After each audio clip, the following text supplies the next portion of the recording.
Hey y'all, what's good, beautiful people? It's your girl Tay, and I'm here yet again with another update video. So definitely make sure you guys smash that like button, comment down below, subscribe, plus push your post notification bell button so that way anytime I upload a video, you will be notified. Happy Friday, you guys. Yes, I know.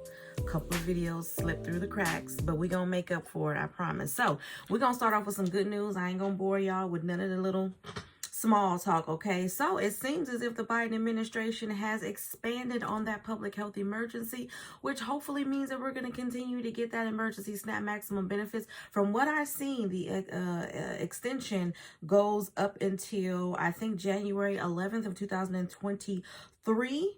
But yeah, I did my research. So reported by CNBC, okay? And if you see me looking down, y'all know I'm reading, okay? U.S. extends the C-19 public health emergency, even though Biden says the pandemic is over. So y'all remember they were going back and forth talking about it's over, we're done, we're out of the woods, we're in the recovery stages and blah, blah, blah, blah. And I was saying, yeah, no, we're not. It's not over. It's still here. People are still getting sick. President Joe Biden recently claimed the pandemic is over, but the extension of the public health emergency indicates the administration does not believe the U.S. is out of the woods yet. I don't think that they ever believe that. I think that that is something that they just put out there, maybe to calm down mass hysteria, or because there's still a lot of people out there that are fearful, thinking we're living in our last days and all of that kind of stuff, which no disrespect to anybody's beliefs. I'm just saying, you know, maybe they tried to cut back on all of the panic buying that everybody was doing, going to the grocery store and buying up a million cases of water and all of that kind of stuff for the same reason. So it could have just been that. It could just be because of the labor shortage. You know, there's a significant amount of people who are like, yeah, no, I don't want to go to work because I'm afraid to get sick. And a lot of people are staying home. Now that has kind of leveled out, and I'm starting to see people are going back to work or whatever. But even more so than that, I think it's just the cost. It costs money if you got to drive to get to work. If you got to commute, it costs money. We're in inflation. That's what they need to be talking about more so than anything else. Yes, no, the pandemic is not over, but the fact that prices are rising to the extent that they are rising in every state for every item, for everything, is what is causing the panic. I know I'm panicked about it, okay? The public health emergency, first declared in January of 2020 by Trump administration, has been renewed every 90 days since the pandemic began. The powers activated by the emergency declaration have had a vast impact on the U.S. healthcare system and social safety net, okay? Let's see here. Let's skip down to the good part. The U.S. has extended the public health emergency through January 11th, a clear demonstration that the Biden administration still views C-19 as a crisis, despite President Joe Biden's recent claim that the pandemic is over. So y'all know what C-19 is. I can't say the word because YouTube doesn't like it when we say certain words on here, so that's why I'm abbreviating it, okay? Biden, in September television interview, claimed the pandemic is over, though he said C-19 will continue to present a health challenge. The Centers for Disease Control and Prevention in August said high levels of immunity in the U.S. combined with wide availability of vaccines and treatments has significantly reduced the threat that C-19 poses to the nation's health, okay? But hospitals and pharmacies called for the Health and Human Services Department to keep public health emergency in place until the U.S. has a sustained period of low C-19 transmission. Hospitals in particular have been slammed with patients every fall and winter since the pandemic began, at times pushing them to the breaking point. White House Chief Medical Advisor Dr. Anthony Fauci, in an interview earlier this month, said the president's comments were problematic because some people might let their guard down and not stay up to date on their vaccines. It's obvious that could be problematic because people would interpret it as it's completely over and we're done for good, which is not the case. No doubt about that, said Fauci, who was stepping down in December. The emergency declaration gives federal agencies broad authority to expand certain programs without congressional approval. The Centers for Medical and Medicaid under HHS dramatically expanded enrollment in Medicaid public health insurance for low-income people to a historic record of more than 89 million people. HHS also expanded telehealth services and gave hospitals flexibility in how they can deploy staff and beds when a surge of patients stresses capacity. So I think you guys got the gist of this. You can find this information anywhere, but the point of the matter is that they have expanded it all the way until January 11th, and I believe that that is going to continue with benefits. So far I haven't seen any states being approved for November as of yet, but you know what? We are just in what? Week 2. Yeah, we're still in week 2, so we've got some time. Usually that doesn't start to happen, I'll say maybe around next week or even the week after that. If that does continue, that's when we'll start to see some states get approved for November. Moving on from that, how y'all doing? It is I was going to say warm and sunny day, but it's not a warm and sunny day. It is actually a cool and rainy day today, and I am loving it, y'all. Fun fact about me, favorite season is fall and winter. I love the fall and the winter. I'm not really a spring and summer type of gal. I know that's probably like really, really awkward, but yeah. Let me get to the news. Give y'all a little bit of some tea.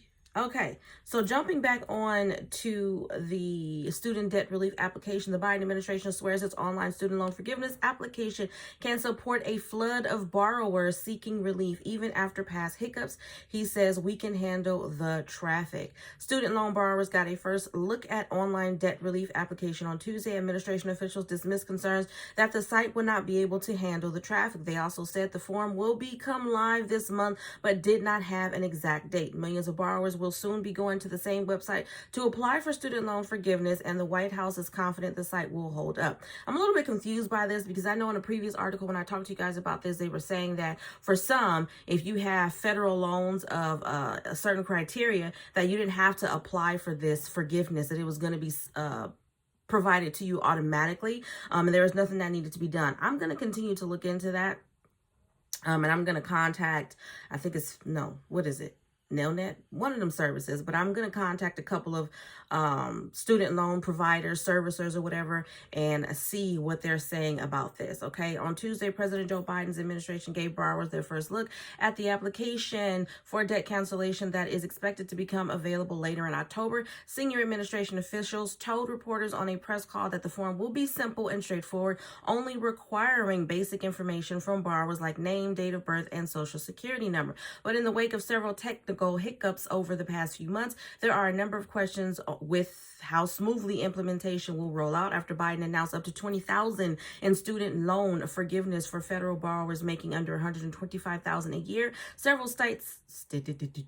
Several sites temporarily crashed or had a waiting room to access information, including the Federal Student Aid website and student loan servicer sites. Okay, so hopefully they get all of these technical bugs worked out. Okay, another official added that we have been hard at work because we know the interest, we know the excitement, we know the potential demand. So we are using all our best practices to make sure that we can handle that volume. At the same time, I think it's important as we communicate to borrowers, this is going to be available through December of 2023, and that is a set period of time, including by which new people can apply. An insider previously reported while the application will remain open through the end of 2023, the administration recommends that borrowers apply before mid-November this year to ensure relief will hit their accounts before payments are scheduled to resume in January of 2023, which I don't even think I read that, but payments were originally supposed to start back, I believe, next month in November, and now they have been pushed back to January of 2023. So yes, okay.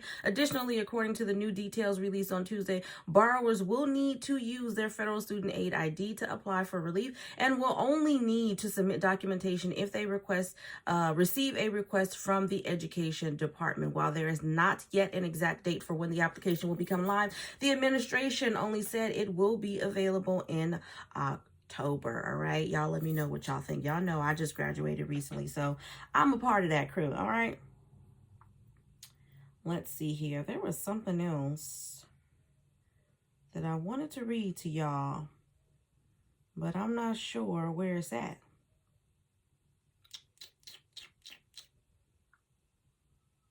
Okay, here we go. There's new optimism. The $300 monthly child tax credit checks can be renewed, but the relief may look different, okay? So this was also reported by CNBC. This came out on October the 8th. Monthly child tax credit payments of up to $300 per child ended last year while past efforts to renew the policy fell apart. There's new optimism. Something could come together soon. Advocates hope an enhanced child tax credit can be included in a year-end deal that would include corporate tax breaks, okay? This goes on to talk about somebody in particular and how the extra income was helping her, but we want to get to the politicians and see what they're talking about. It says Chavez, a Democratic political campaign organizer, has been active in promoting renewal of the payments for families who need the money even more than hers, okay? At this point, I feel like we've been in the fight for the renewal of it for longer than it's been around, Chavez said. The child tax credit was temporarily expanded through the American Rescue Plan Act in 2021. You guys already know how much it was. People were getting up to $3,000 if they had children between the ages of 6 and 17, and $3,600 if they had a child between 6 and under, I think is what it is. Yeah, something like that.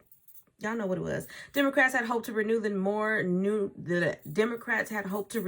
generous credit this year, but key legislation they hope to pass through a one-party majority, Build Back Better, fell apart. Democratic Senator Joe Manchin of West Virginia, who I blame for everything. That's not what it says here in this article. It does say his name, but I blame him for everything. He is the new stingy Mitch to me. Opposed renewing the payments without additional work requirements. Now, Democrats and advocates are hoping to get one more go at renewing the enhanced child tax credit this year. I feel better about it than I have at any point in 2022, said Adam Rubin, campaign director at the Economic Security Project, an advocacy organization that promotes extending economic power to all, okay? A number of signs are pointing to a new momentum, according to Rubin. President Joe Biden called the enhanced child tax credit one of the most effective programs we've ever seen at the recent White House conference on hunger, nutrition, and health. So there's a possibility they could be bringing it back. There's no legal jargon that is out, no documentation. Now it's just all hearsay, but, you know, let's keep hope alive. Maybe they'll bring it back. You know, I'm hoping. I think that it's good. Whether they should bring it back in a monthly or whether they should just provide it at the end of the year, I don't know. I feel like it could go either or. It really just depends on your situation. Giving people the choice is always great, but I definitely think they need to bring it back. If not forever, then at least for 1 year. Moving on from that, we're going to end off with the emergency SNAP maximum benefits. Now, I'm not going to give you guys the payout dates, but I will give you the names of the states that have been approved as of today, which is Friday. So let me refresh here. Make sure I don't leave anybody out.